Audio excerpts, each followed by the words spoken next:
Hmm. Assalamualaikum warahmatullahi wabarakatuh dan selamat sejahtera saya ucapkan kepada Encik Syarul Azroy bin Kasim, para pelajar dan rakan-rakan yang saya hormati sekalian. Alhamdulillah, kembali kita dalam program kita pada hari ini untuk sesi kedua, iaitu Majlis Ilmu Bela Diri, Pendekatan Seni Silat Cekak Hanafi. Tapi pada petang ini kita ditemani oleh seorang tetamu jemputan yang sangat istimewa, iaitu Encik Syamsul Amri bin Muhammad Dahlan. Harap Encik Syamsul sihat hari ini. Alhamdulillah sihat, cuaca pun baik ini hari. Sangat mengizinkan kita bersua muka di alam maya lah. Alhamdulillah. Jadi sebelum saya menyerahkan majlis ini kepada sesi perkongsian ini kepada Encik Syamsul, ingin saya menerangkan sedikit tentang Encik Syamsul. Sekarang Encik Syamsul menetap di Johor Bahru yang sudah berkahwin dan juga beliau telah belajar silat pada tahun 1991, merupakan ahli majlis eksekutif negeri dan juga merupakan jurulatih dan penyelia kelas silat cekak Hanafi.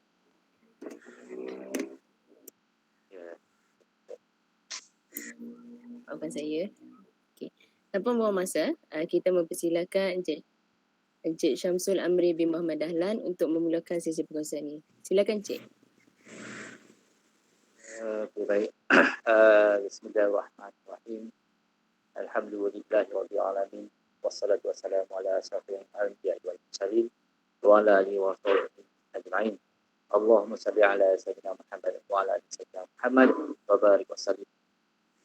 Bersyukur saya kepada Allah Subhanahu Wa Taala kerana dengan limpah dan kurnianya dengan juga dengan berkat kasihnya Nabi besar Muhammad sallallahu alaihi wasallam dapat kita bersua muka berjumpa di alam maya.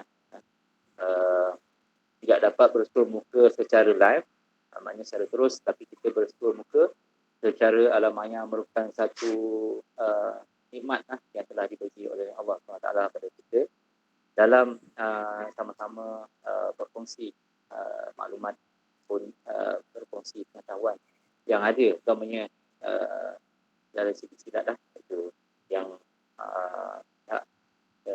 UTM anjurkan, iaitu silat cekak Hanafi. Jadi ribuan terima kasih saya ucapkan dan tahniah kepada semua ahli kuasa dan juga pada media kelas UTM kerana dengan inisiatif yang sangat baik. Walaupun saya di Johor Bahru, anda semua di Batu Pahat, ada yang malam masih desa ada beritahu ada di Sabah. Jadi dapat berjumpa bersua muka secara maya. Inilah dia hikmah di sebalik ada di dalam kita ni mengalami pandemik COVID-19 ni, kita berjumpa di alam maya tapi jauh pun kita berjumpa. Jadi alhamdulillah, syukurlah. Jadi itulah sikit banyak introduction saya. Gitu. Boleh gitu. Boleh Cik Samsul.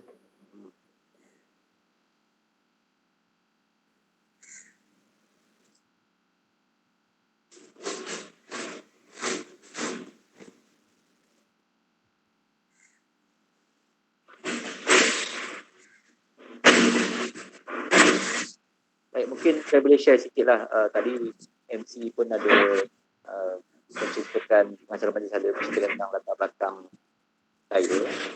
Kalau itu kan saya bukanlah antara yang terbaik lah. Dan sepatutnya yang berada di depannya adalah yang dipertua Persekutuan Serikat Cekak Pusaka Hanafi Malaysia Johor, iaitu Encik Majufu bin Abu Hassan. Tapi pada hari ini beliau tidak dapat bersama. Saya menyampaikan salam daripada beliau. Ucapan Assalamualaikum warahmatullahi wabarakatuh. Dan harapan beliau semoga program kita pada hari ini berjalan dengan baik dan mesejnya sampai dan boleh difahami lah pada pendengar-pendengar yang bersama dalam alam maya ni. Jadi tadi ada ceritakan sedikit tentang latar belakang saya lah. Jadi just sharing pengalaman tak banyak mana pun, tapi bolehlah sedikit banyak saya share. Saya mula belajar silat ni saya yang tahu tahun 1991 lah. Sebab pada ketika tu diberi peluang untuk belajar di IPT. Jadi tahun dia 90-91 lah. Jadi ketika itu saya belajar umur masih muda remaja 18 tahun di UTM Skidai. Dan kelas saya pada itu dikenal di ataupun kita ada nama kelas saya dah UTMI lah.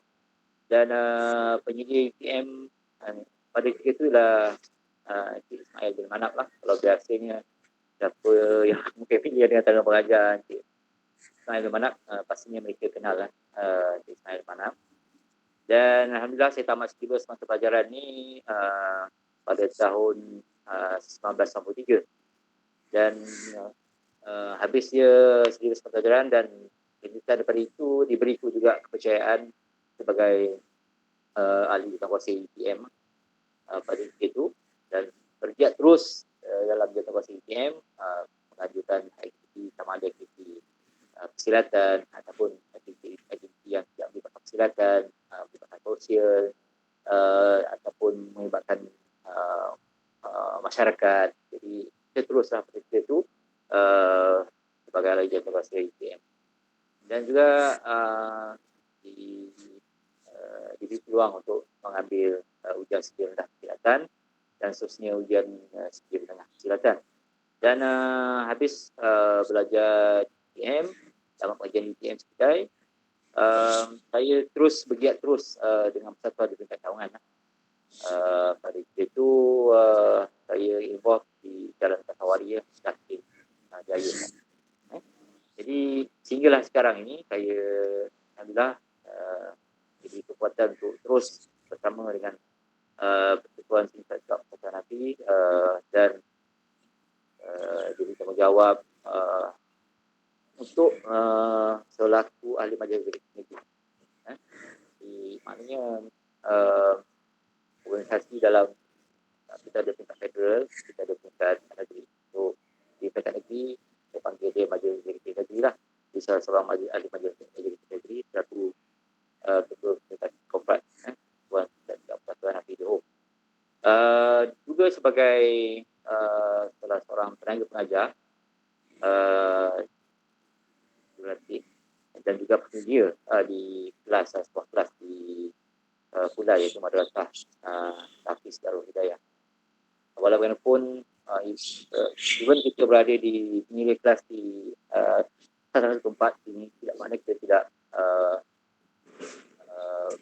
mengambil bahagian di kelas-kelas lain. Saya juga ada turut mengajar di masjid kelas Tamat Tinting lah, dengan studio yang ada di sana. Jadi begitulah kes banyak pengalaman yang terbaik sana pun. Bagaimana saya boleh terlibat dengan Sindikat Persatuan Nafi dari awal pelibatan sehinggalah sekarang. InsyaAllah saya juga minta lah saya diteruskan ataupun istiqamah dengan perjuangan ataupun dengan wadah yang telah saya pilih. Begitulah. Boleh? Boleh Cik Samsul. Banyak juga pengalaman Cik Samsul dalam bidang persilatan ni. Tak ada banyak mana pun. Okey, saya Muhammad Isyaaq Faik, selaku pengacara yang kedua pada hari ini. Okey, soalan saya yang seterusnya. Pada pandangan Cik Samsul, apakah perbezaan sebelum dan selepas Cik Samsul memegang jawatan sebagai Ketua Komunikasi Korporat Silat Cekak Hanafi? Mungkin Cik boleh ceritakan cabaran-cabaran yang dilalui semasa memegang jawatan tersebut. Cabaran ni soalan power kan ni. Baik, saya cuba sampaikanlah. Jadi cabaran dalam memegang jawatan ni, saya suka saya kirakannya sebagai bagaimana kita nak berkongsi, beri kesedaran kepada masyarakat bahawa ilmu bela diri itu utamanya silat itu masih relevan dan perlu dipelajari oleh masyarakat luar. Mengapa saya berkata begitu? Sekejap, kalau boleh saya share dan kata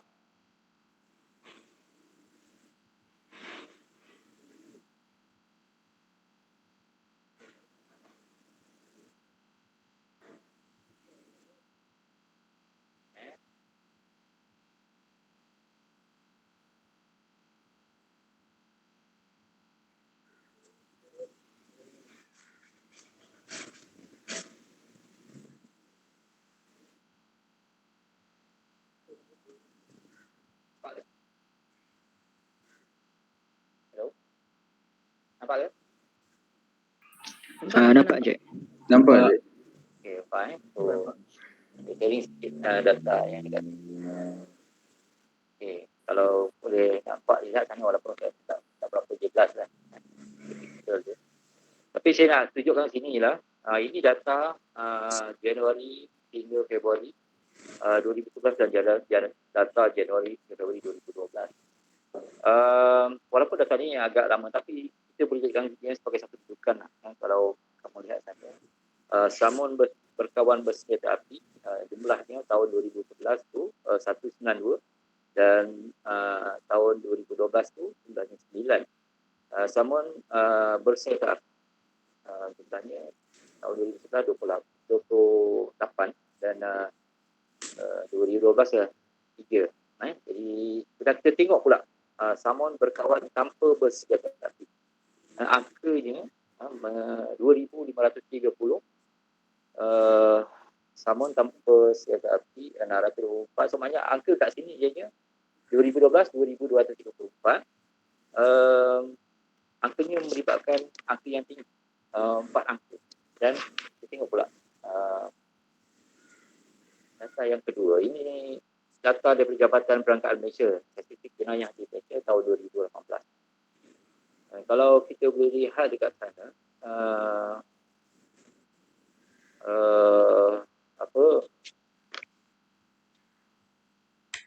jenayah kekerasan yang melibatkan Samun berkawan tanpa bersenjata api 6,543. So maksudnya dekat sini ini data yang saya dapat daripada Jabatan Perangkat Malaysia Maksud kat sini Samun tanpa bersenjata api tinggi, mencapai kepada 4 angka. Jadi memang kita tak dapat nafikan pihak keselamatan JRM dan sebagainya sentiasa memberi pertolongan, juga perkhidmatan yang terbaik kepada masyarakat. Tetapi secara rasionalnya mereka juga bukan sentiasa berada di sisi kita. Dalam kes-kes yang tertentu je lah. Jadi bila kita ada mempelajari ilmu mentakan diri, utamanya yang wadah yang anda semua lihat di sekurang-kurangnya sebagai langkah pertama kita boleh nak mempentakan diri dari diceroboh oleh mereka-mereka yang banyak lihat pada kita. Malah mana tahu satu hari nanti dengan adanya ilmu bela boleh dipertanggungjawabkan untuk mempertahankan diri, maruah keluarga, masyarakat, malah juga negara yang perlu kita mempertahankan. Dan nampak ke situ, maksudnya di sini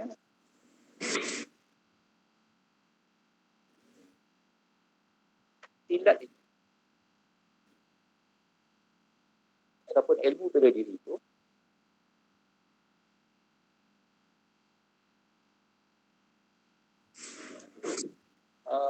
masih lagi relevan. Arah di kita mati di ke masjid. Jadi sekurang-kurangnya bila kita ada kesedaran hal-hal perkara-perkara ini, kita belajar edukasi, sekurang-kurangnya kita bolehlah nak mempertahankan diri di mana yang kita tadi. Satu hari nanti mungkin kita nak jaga keluarga, mungkin satu hari nanti kita nak jaga masyarakat kita, dan juga secara lebih besar, skop yang lebih besar itu adalah nak bagaimana kita nak mempertahankan negara dengan ilmu berdiri yang kita ada.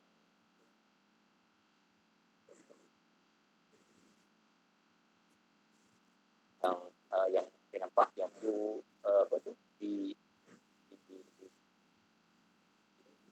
kerana maknanya bagaimana saya nak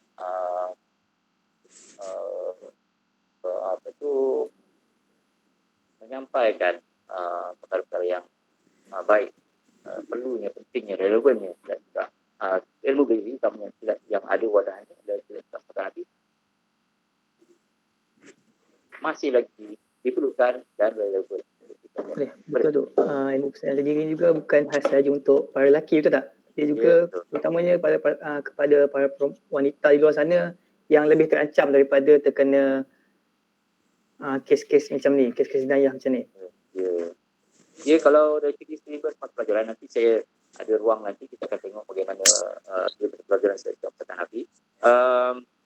Dari segi wanita, kalau belajar memang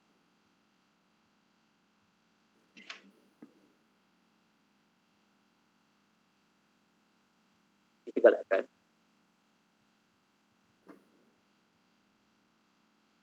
Malah lelaki lagi-lagi kita galakkan.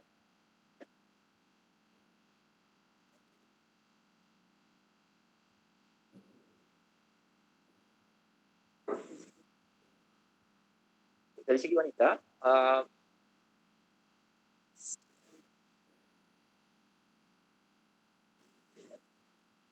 bila belajar terus dia untuk supaya insya-Allah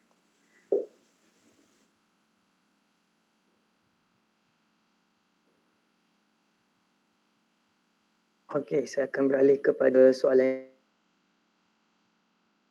yang seterusnya. ya. Pada pendapat Encik Samsul sebagai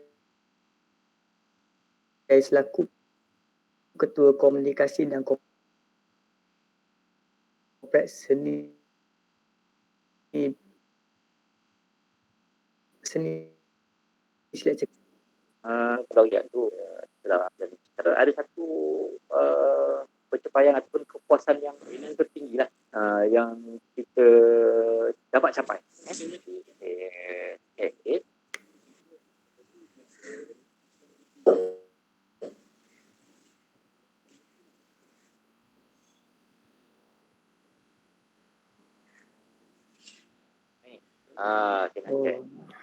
Ini dia, iaitu pencapaian kita tertinggi, estimate dia pada tahun 2015 di mana cawangan pihak negeri Johor telah bersama-sama menyahut cabaran pihak pusat untuk turut serta dalam program Silat Mafest tahun 2015. Mana kita mengadakan persembahan rekod dunia di stadium mereka di bawah title The Largest Silat Festival.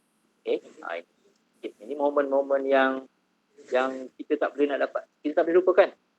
Momen ni sangat bersejarah dan begitu asing lah katakan. Puas lah maksudnya. Alhamdulillah, syukur kita kepada Allah SWT. Ini ramai 12,300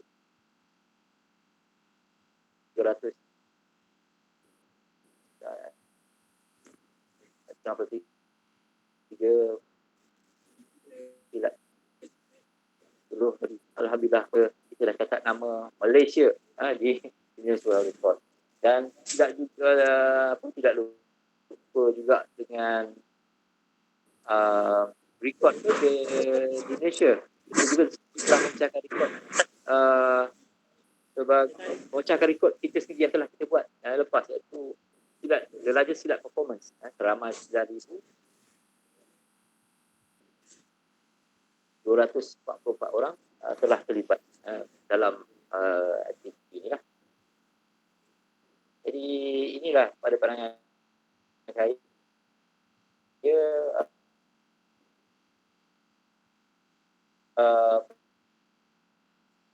pencapaian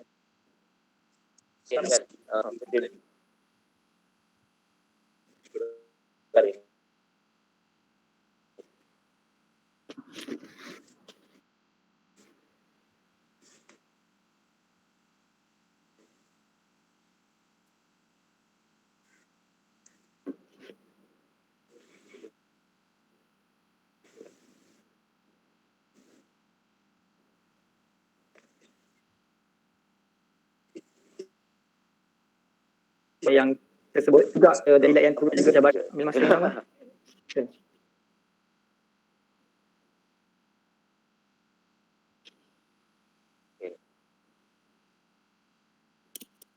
Encik Syamsul, saya nak tanya pendapat Encik Syamsul lah. Sekarang ni kan ada pelbagai jenis seni mempertahankan diri. Macam silat kita ada, yang saya pernah jumpa dekat matrik dulu, yang saya tahu silat sendeng. Sekarang saya masuk THM, saya jumpa silat cekak Hanafi. Jenis pertahanan tu banyak. Taekwondo ada, karate ada. Macam mana kita nak setkan mindset orang muda ni, macam kami, yang cakap, alah, silat ni apa je. Untuk tidak memperendahkan seni mempertahankan diri yang lain. Silakan Cik. Oh, okey, kita kaya dengan banyak budaya. Betul kan? Macam-macam budaya kita ada. Adat kita ada, budaya kita ada. Dan kalau kita tidak mengangkat budaya kita, siapa lagi yang nak angkat budaya kita? Adakah orang luar nak datang mengangkat martabat kita? Tidak kan? Jadi yalah, memang sekarang ni dunia penuh dengan macam-macam gadget kan. Anak-anak sendiri pun daripada kecil dah mula belajar tengok handphone dulu. Betul. Jadi memanglah satu cabaran bagi kita dan juga anak-anak muda kesedaran tu semakin sebenarnya berkurang perkara-perkara yang begini. Tapi kaedah yang kita bawa, penyampaian kita macam ni contohnya, sesi yang telah kamu adakan adalah salah satu benda yang sangat baik kerana anak muda sekarang suka perkara ini. Betul tak? Setuju dengan saya? Setuju. Betul. Anak muda suka video call, suka live Facebook. Jadi program yang awak buat ni sangat baik kan? Dan juga di kalangan yang menonton pada hari ini, saya rasa kebanyakannya anak-anak muda, remaja ataupun umurnya bawah daripada 30, bawah 20 lah saya rasa, mungkin pertengahan 30. Jadi sikit sebanyak perkongsian dari pihak kami tentang kebaikan, relevannya silat ini, perlunya ilmu bela diri. Tak kira lah awak nak belajar apa kan, awak nak belajar bela diri yang mana, pada kami dia bukan jadi satu masalah. Cuma wadah yang kami siapkan ni ialah sudah cakap persatuan hati, kamu boleh pilih kan? Yang penting pertama, timbulkan minat untuk sayang budaya kita. Tiada orang lain yang nak sayang ataupun tak kenal budaya kita. Hanya kita saja yang seharusnya kita kena bangga. Aset-aset yang ditinggalkan oleh nenek moyang kita. Kan? Itu dia. Jadi begitulah pandangan saya. Boleh itu? Boleh tu. Kalau Piramli dulu cakap, kalau kita bukan kita sendiri yang angkat martabat kita, siapa lagi? Ya, betul. Piramli dah cakap lama lah. Betul. Saya setuju yang tu. Lepas tu, soalan last boleh? Boleh. Okay. Sekarang ni orang muda memang minat sangat untuk belajar ilmu seni silat cekak ni. Tapi ada segelintir ibu bapa mungkin tidak mengizinkan atau melarang atas alasan macam membahayakan ataupun segalanya. Jadi mungkin Cik Syamsul boleh beri sikit tip ataupun pendapat supaya golongan remaja ni boleh meyakinkan ibu bapa mereka tentang ilmu seni mempertahankan diri ini. Bagaimana nak meyakinkan? Jadi yang dah sedang belajar ataupun yang belum belajar? Yang belum ataupun yang dah belajar. Saya bagi dua-dua lah. Yang belum belajar ni maksudnya kita bagi wadah, kita bagi jalan. Kita cuba beri penerangan tentang kenapa perlunya belajar itu. Kita sediakan saluran Facebook, kita sediakan saluran maklumat. Dan pihak kerajaan dulu pun, kalau kamu masih ingat, pada zaman-zaman saya ketika masih muda remaja macam itu, kerajaan ada sediakan platform, Kementerian Belia Sukan ada sediakan platform iaitu wajib diri, betul tak? Kalau ingatlah dulu, ada rakan muda wajib diri, rakan muda dan sebagainya, kan, rakan muda perniagaan dan sebagainya. Itu kerajaan dah ada sediakan satu platform ataupun galakan yang telah diberikan untuk anak-anak muda menyertai yang belum lagi terlibat, menyertai aktiviti yang bermanfaat. Di samping ada ilmu diri, masa mereka diisi dengan perkara-perkara yang memberi manfaat pada mereka. Boleh. Jadi bagi yang sedang belajar, ni bagaimana menyakitkan keluarga. Jadi yakin dan percaya tu tak boleh datang satu hari. Dia tak boleh datang tengok, oh kita dah yakin kalau kita nak beli barang kan. Kita nak beli barang. Kita tengok satu hari. Kita tengok, kita belum boleh percaya lagi. Kamu ada media search dah, Google lah sebagainya, dapatkan maklumat. Dah percaya baru kamu beli. Betul? Betul itu? Saya yakin baru kamu beli dan kamu guna. Bila kamu guna, kamu akan start sharing. Oh, kita beli air ni rasanya manis. Kita beli sirap ni, dia punya ada selasih dia. Sirap Bandung ni dia punya soda bagus, power. Belilah dekat tempat tu yang si kawan sekolah nak jual, meniaga. Belilah, dia tak baik, tak bagus. Jadi kita kalih ataupun kita tengok pula belajar betul yang sudah belajar. Jadi yang belajar tu kena belajar dulu sampai nak bagi habis, nak bagi tamat. Kena belajar kenal, kena ambil tahu tentang apa dia sebenarnya silat cakap sekarang kita sendiri. Dan kalau kita tengok dari segi nilai-nilai murni yang ada dalam silat cakap hati, iaitu antaranya lah kita menanamkan semangat percayakan diri, di mana kita lah yang sendiri diberi tanggungjawab untuk menjaga diri, bukan orang lain. Yang kedua, kita menanamkan semangat untuk sentiasa mengenang dan membalas budi, utamanya kepada guru, ibu dan bapa.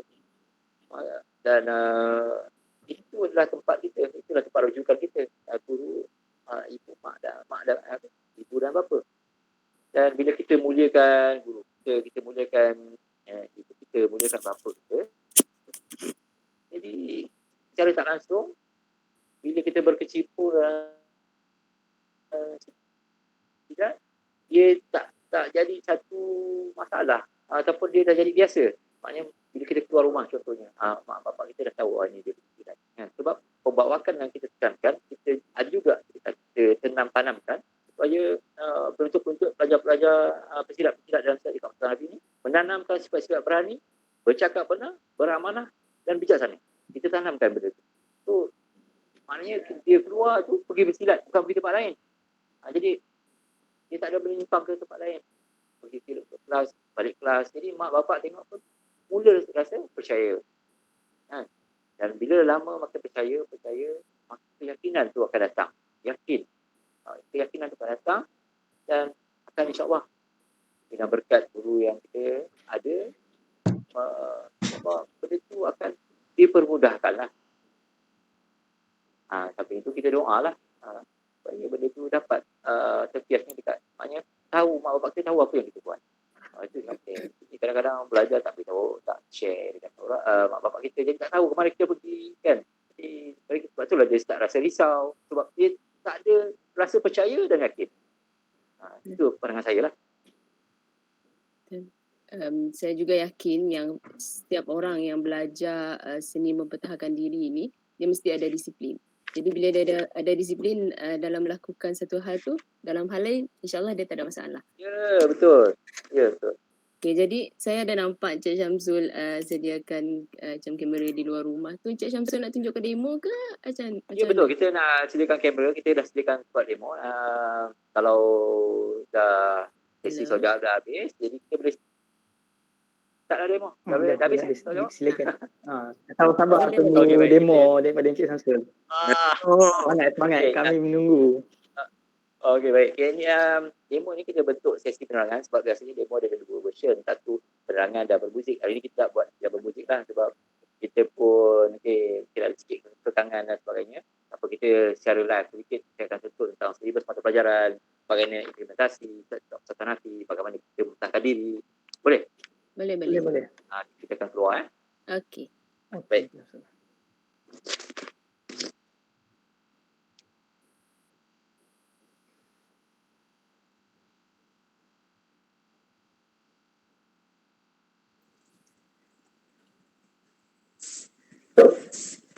Dulu kepada para peserta yang baru masuk boleh isi attendance di sebelah ruang chat. Ada link disediakan. Hello, Assalamualaikum. Dengar tak? Waalaikumsalam. Dengar. Waalaikumsalam. Nampak Nampak. Alhamdulillah, kita di pekarangan salah seorang rumah sahabat saya lah. Dia salah seorang pengajar jurulatih dan rekan dia saya lah. dan lain-lain ahli-ahli. Seramai hari ini, alhamdulillah ada seramai 8 orang pesilat. 8 orang pesilat kita sediakan khas untuk di Alam Maya ni untuk anda semua lah. Jadi saya persilakan sebab demo.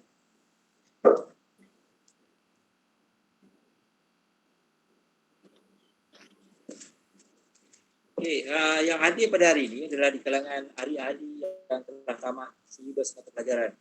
Dan ianya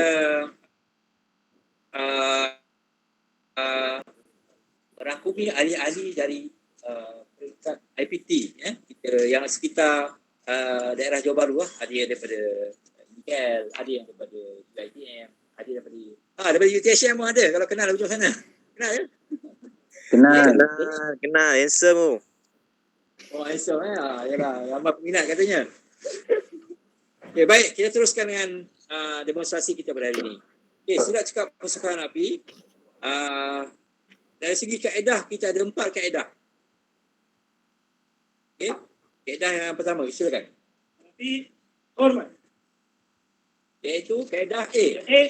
Menangkis serangan di bahagian dada dilahamkan daripada pergerakan doa. 6, 2, 1. Selepas kaedah A, kita teruskan pula dengan kaedah yang kedua, iaitu kaedah B. Kaedah B dilahamkan oleh pergerakan siam, menangkis serangan di bahagian dada. Musuh menyerang dada, kita tangkis serangan di bahagian dada dengan kaedah B. Selepas kaedah B, kita sambung kepada kaedah C. So, kaedah C adalah menangkis serangan di bahagian penyawa, dilahamkan dari pergerakan rubuh. Daripada kaedah C, diteruskan pula kepada kaedah yang keempat, iaitu kaedah D.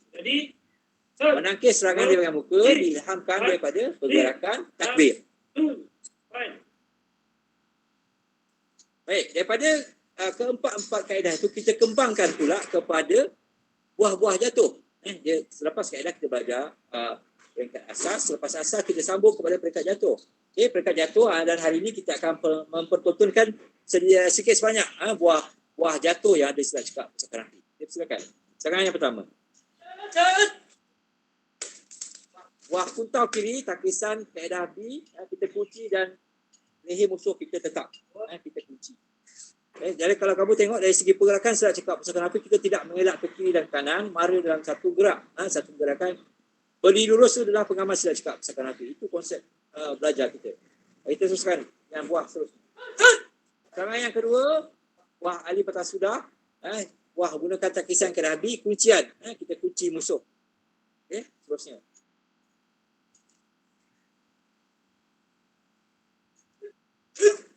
Buah berikutnya iaitu buah kilas hadapan, takisan di bahagian penyawa, kita guna buah kilas hadapan kuncian dan dada dan muka musuh jadi sasaran. Seterusnya.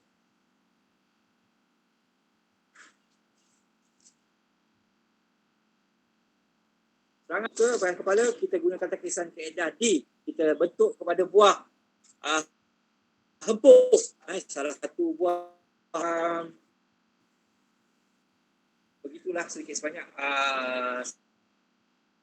silibus dan buah jatuh. Maknanya daripada peringkat awal kita belajar kaedah, lepas kaedah kita belajar buah asas dan tadi sambung buah jatuh lah. Tapi buah jatuh ini hari sebenarnya ada 21. Tapi hari ini kita tunjukkan dia 4 saja. Sebab kalau tak tunjuk sampai 21, sampai pukul 8 malam kita habis. Okay, baik.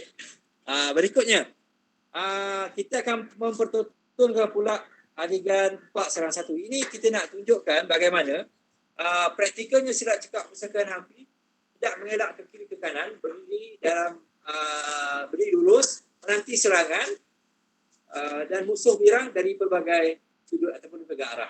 Ini kita tunjukkan. Di depan yang berdiri di tengah-tengah itu adalah pengamal silat cakap pusaka Nabi. Jadi kita nak tengok bagaimana silat cakap pusaka Nabi menangkis menggunakan buah pertama, kuncian di bahagian pelipat, muka jadi sasaran. Terusnya, serangan arah tangan. Kita gunakan buah kuntau jatuh, takisan ke Nabi, kaki musuh kita kunci dan muka kita pemakan. Seterusnya. Pegang tangan pegang kiri, buah pusat sedia atas, muka dan dada musuh jadi sasaran. Kita kunci dan pemakan. Seterusnya, tadi kiri kanan depan bolehlah. Serangan tu kita boleh nampak. Bagaimana pula jika serangan tu serangan dari belakang? Betul baru kita ambil buah putau kiri, kuncian dan pemakan. Nampak? Kita tidak mengelak ke kiri dan ke kanan. Mara dalam gerak yang satu.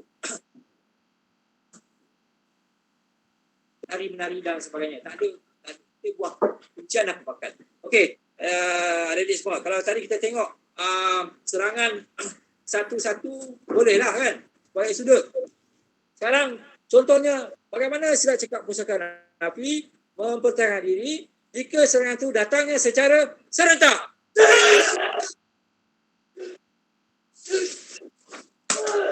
Tetap tidak mengelak ke kiri dan ke kanan. Musuh kita jatuhkan, lipat-lipat jadi macam itu. Okey. Baik. Terima kasih kepada ahli-ahli sebab demo. Jadi sikit sebanyak sharing dia warnanya adalah biru gelap ataupun blue black. Sebab apa kita pilih blue black? Sebab dia cantik dipandang di waktu siang, indah dipandang di waktu malam. Dan kalau tengok dari segi pemakaian tali pinggang, dalam silat cekak pusaka api tali pinggangnya ada 3 saja. Yang pertama warna putih iaitu untuk ahli-ahli yang tamat belajar. Yang merah untuk ahli tamat tapi kita lantik dia sebagai tenaga pengajar, jurulatih. Dan yang ketiga ultimate dia adalah yang dipakai oleh pewaris mutlak kita, yang Mulia Syekh Dr. Haji Mat Razi bin Haji Hanafi, warna kuning. Okey. Cuma ada satu saja dalam negara, dalam Malaysia. Dalam dunia lah, satu saja yang pakai tali pinggang kuning. Jadi itu uniknya silat cekak pusaka api, gurunya satu, tak banyak. Jadi kalau diizinkan, kalau anda semua nak berjumpa dengan Tuan Guru, silalah nanti bila ada peluang belajar, kamu boleh jumpa dengan Yang Mulia Syekh Dr. Haji Mat Razi bin Haji Hanafi sendiri. Sebab itu adalah syarat utama sebelum kita mula belajar lah. Jadi kalau tadi kita dah tengok serangan satu-satu secara berkumpulan, secara serentak dan sebagainya. Bagaimana pula jika silat cekak pusaka api nak mempertahankan diri?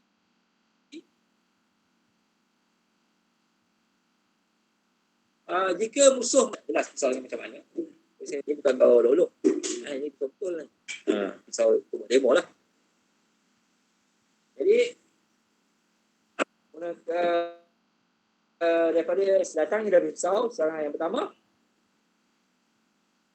Serangan di bahagian hadapan gunakan buah yang ada, seri berpegang, tak kisah kaedah. Okey, pemakan. Okey, tidak mengelak kiri dan kanan. Seterusnya, serangan yang kedua. Tidak, yang tengah tu adalah masa sekarang. Tapi serangan di bahagian atas, kaedah di. Terus dia buah seri sebagai pelajaran. Dan senjata makan tuan. Okey. Baik. 2 serangan. Ini 2 saja Ini 2 saja. Okay, baik. Kalau tadi kita tengok kalau contohnya serangan tu datang daripada arah kaki. Yang menggunakan kaki. Jadi kat sini kita nak tunjuk praktikalnya silat cekak pusaka api. Kalau musuh menyerang guna kaki. Okey, baik. Sebenarnya biasa yang berdiri lurus adalah pengamal silat cekak pusaka api, yang berkuda-kuda tu adalah berdiri yang lain.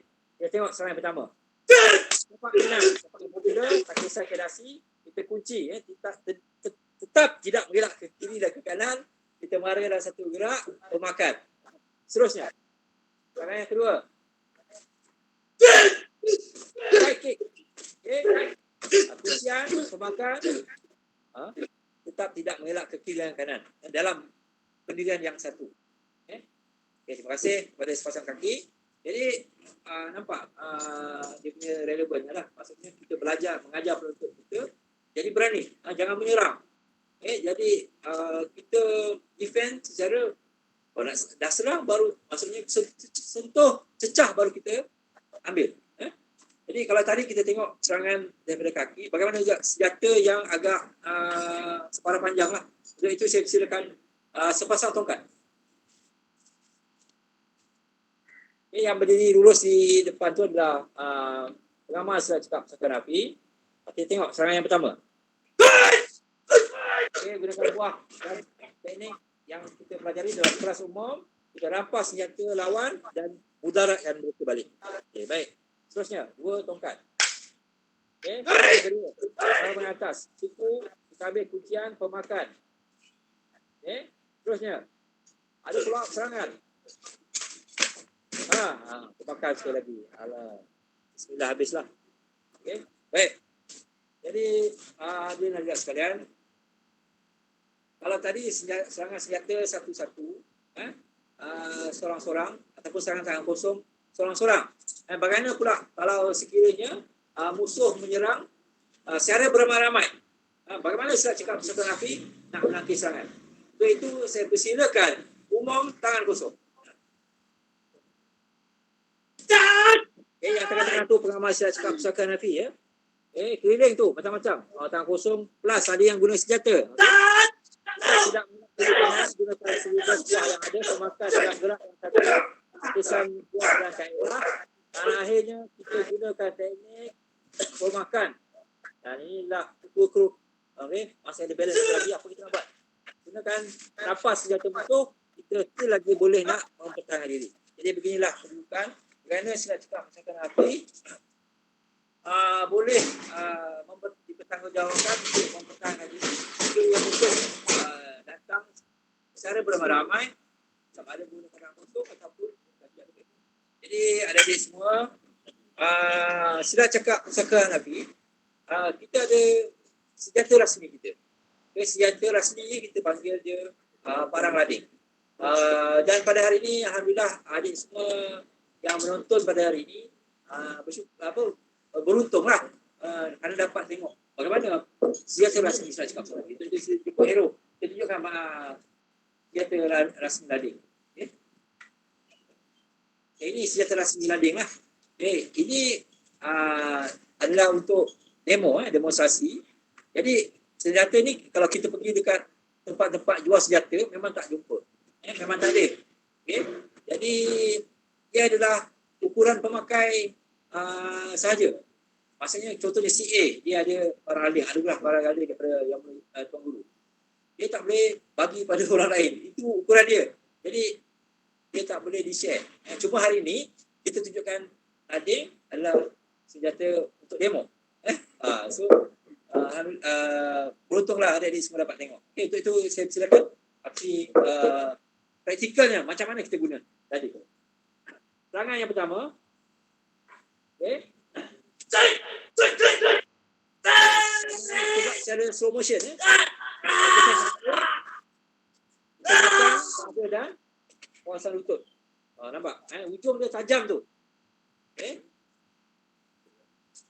Okay, seterusnya. Kita tengok. Musuh menyerang.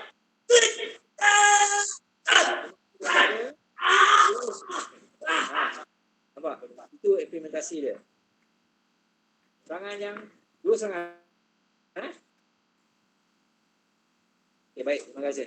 Jadi dua serangan, itu praktikalnya parang lading dan memang dia digunakan untuk mempertahankan diri. Dan special untuk pemakai saja. Okey, baik.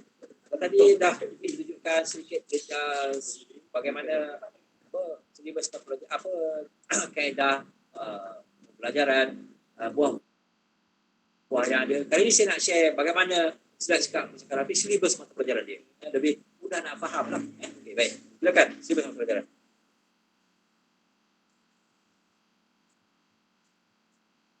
Okay, kita belajar silat cekap pusaka api ini, silibus mata pelajaran kita kenal dulu dengan kaedah.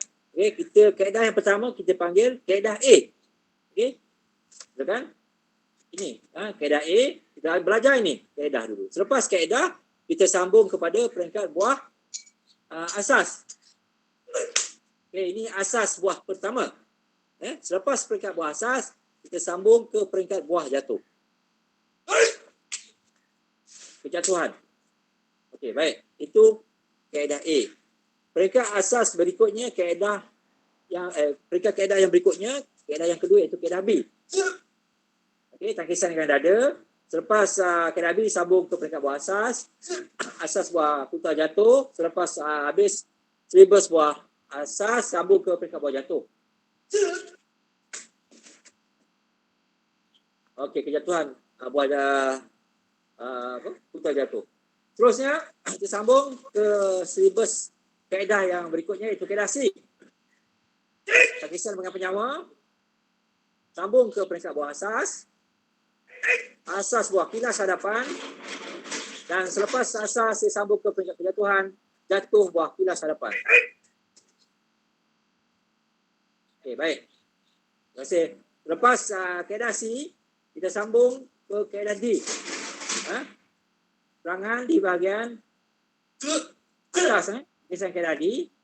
Sambung ke asas dia. Asas buah empuk. Selepas habis buah asas, sambung ke buah jatuh. Okey, baik. Terima kasih. Jadi itulah sedikit silibusnya berperingkat. Kita belajar, kita susun dari belajar dulu daripada peringkat belajar kaedah. Kaedah kita belajar asas, jatuhan. Lepas jatuh, kita akan masuk kelas potong, iaitu kelas yang narasi dan tamat. So kalau di luar boleh tamat 7 bulan. Kalau di IPT sebabkan ada 3 semester dan sebagainya, mungkin lebih daripada itu lah, mungkin dalam 3 semester. Jadi itu je lah sikit sebanyak sharing kami tentang buah-buah silat yang ada atau silibus perpecahan dan bagaimana implementasi sharing yang bersama adik-adik semua lah. Boleh? Jadi untuk kita jemput lah semua yang ada yang ikut tadi. Okay, ini yang terlibat ini tuan rumah. Ini tuan rumah. Cikgu Syari. Terima kasih. Dan ada satu orang tu lagi, dia pegang payung. Dia sekarang boleh nak turun. Jadi itu sajalah sharing sikit sebanyak. Jadi saya ucapkan ribuan terima kasih lah kepada penganjur pada hari ini. Mudah-mudahan pengetahuan ataupun sharing dari pihak kami bermanfaat kepada adik-adik semua yang ada di alam maya, dan insya-Allah pada satu hari nanti di masa ketika dan mungkin sekiranya wabak COVID ini dah berakhir, kita boleh berjumpa secara live dan boleh beramah mesra, dan jika ada peluang dan ruang untuk belajar, silalah belajar ilmu bela diri dan pilihlah silat cakap pasukan api, dan seharusnya ianya tidak rugi. Dan yang kali itulah kami selaku yang ada dalam silat cakap pasukan api ingin share pada anda semua, kerana kami semua masih lagi relevan dan di bawah payung, di bawah lembayung yang mula guru kita Waris Putra yang berusia Dr. Habib Al-Aziz bin Abdul Hamid. Jadi itu sajalah ucapan saya ataupun penerangan saya pada hari ini. Terima kasih banyak-banyak. Baik. Ya. Okey, sekian sahaja demonstrasi yang telah disampaikan oleh ahli pesilat yang begitu bertenaga sebentar tadi. Semoga kita semua dapat belajar dan mengambil iktibar dari demonstrasi yang telah disampaikan sebentar tadi. Oleh itu, terima kasih kepada Encik Samsul dan ahli pesilat atas perkongsian dan pengalaman yang telah disampaikan. Maka saya akhiri majlis kita pada hari ini dengan serangkap pantun. Bunga seroja di atas para, jatuh ditimpa buah berangan. Andai kata tersilap bicara, kemaafan jua kami pohonkan. Sekali lagi saya ingin mengucapkan ribuan terima kasih kepada tuan-tuan dan puan-puan serta Encik Syahrul Azrai bin Kasim serta tetamu jemputan kita iaitu Encik Samsul kerana sudi meluangkan masa bersama kami pada hari ini. Sekian, terima kasih. Sebelum dahulu boleh tak semua on camera, kami nak tangkap gambar beramai-ramaian masuk dengan peserta ahli-ahli pesilat yang buat demonstrasi tadi. Nampak ke? Nampak? Nampak. Sinilah. Tinggal payung man. Payung.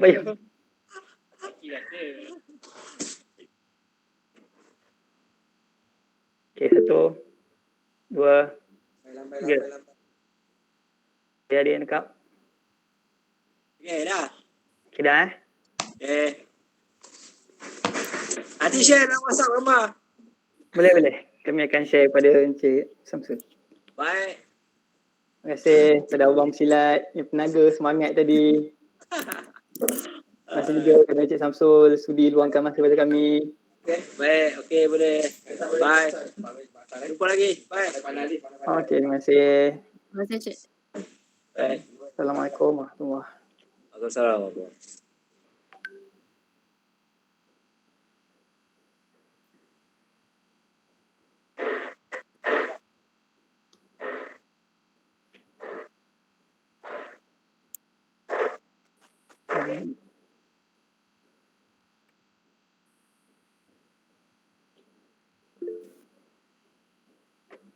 Terima kasih juga kepada peserta-peserta yang sudi hadir, yang sudi meluangkan masa bersama kami pada hari ini, iaitu daripada Curriculum Silat Cekak dan rakan-rakan seperjuangan.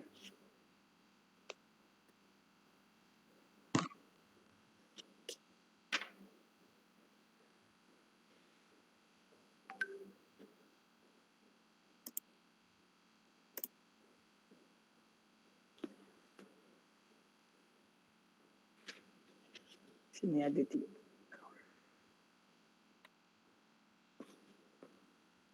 Okay, sir, ada sebarang komen ke kejap lagi?